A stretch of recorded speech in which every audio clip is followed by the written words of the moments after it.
Hey, I'm Dr. Joe Niamtu, LoveThatFace.com. I'm a double-boarded cosmetic facial surgeon in Richmond, Virginia. I do cosmetic facial surgery from there to there, and I don't do boobs, bellies, and butts. Thank you. We have almost 23 million views on YouTube, and I love doing this, and I love talking to people from all over the world.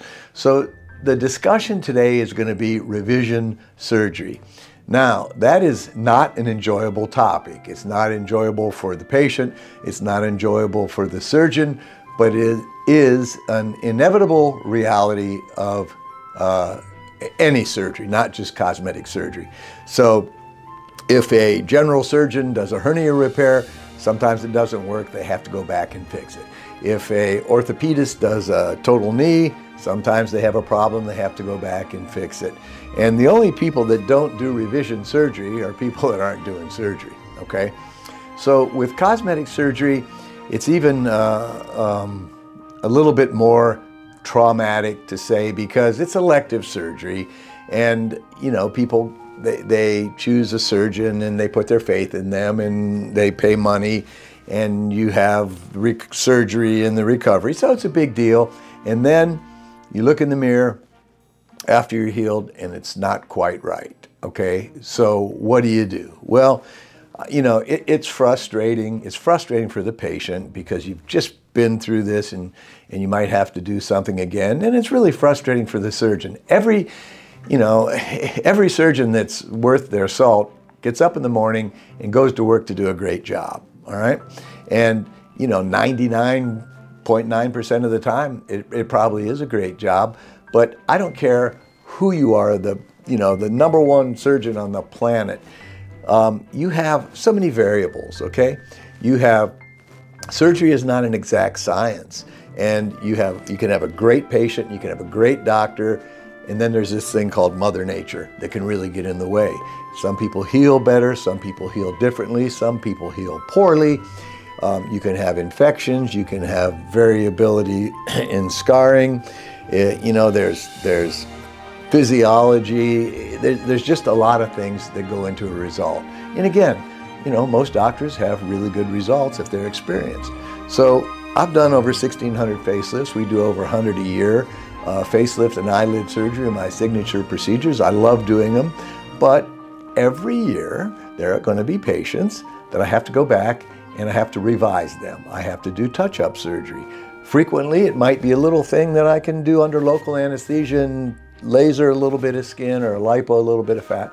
But sometimes it's a bigger surgery and you have to do a repeat of the first surgery. So does that mean you had a bad doctor, it was malpractice? No, it doesn't. All doctors will have revision surgery. Are there ever cases where it wasn't done correctly? Of course there are. And you know, it's every surgeon's going to be doing their first facelift, and you may have some surgeons that are really good at body surgery but don't do much with faces, and you just have all these variables. So what do you do? So patients, well, first of all, in transparency, I have to do revisions on some of my patients. So when they come in, my policy is if they need a revision in a year, I don't have a surgical fee. And it's important for me that my patients look good because they're an advertisement for me, right? I mean, it's their face, but it's my reputation. If they don't look good, I don't look good. So it's in the best interest of the patient and the surgeon to have things look great. So if somebody comes in and they're not happy, then I have to discuss, well, you know, what will make you happy? If it is a surgical touch-up, then I need to do that. And again, I don't charge for that in the first year. That's just part of our process here. And there's always some middle ground. So I see a lot of patients that want a revision surgery. They've had a facelift somewhere else. It didn't turn out the way they wanted to. And my first advice for any patient is go back and talk to your surgeon.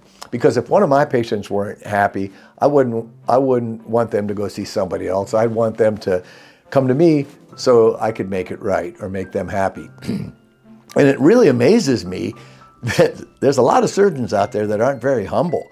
And I tell the patient, I say, well, just go explain to your doctor that you know, you don't think it looks good and you didn't get what you paid for, and that you need to do something. And it's amazing how many people say, well, I did that and the surgeon got mad at me. He stomped out of the room. He said, look, I did the surgery. You signed the consent. That's the best it can be. And, you know, that doesn't sit well with me. And yeah, it can be frustrating for a surgeon when they have, you know, put everything they had into a result and it just doesn't turn out right. But you got to make your patients happy. And so my advice to patients is go talk to your surgeon and see if they'll do it over for, you know, a reasonable fee, or if they'll give you a refund. I mean, I don't think those things are unreasonable. And also, when you talk about revision surgery, these are things you need to talk about up front. And for young doctors that may be watching this, you definitely have to get this stuff, you know, you have to discuss it before the procedure. Because if it happens and now you're trying to figure it out, and you have to have a process and it has to be written down, because you will have revision surgery. So it's just a situation that none of us like, but it's a reality of surgery. And it's just something that you have to understand. I totally understand my patients' frustration, and I think they understand that I'm frustrated too. But I always want to treat people fairly.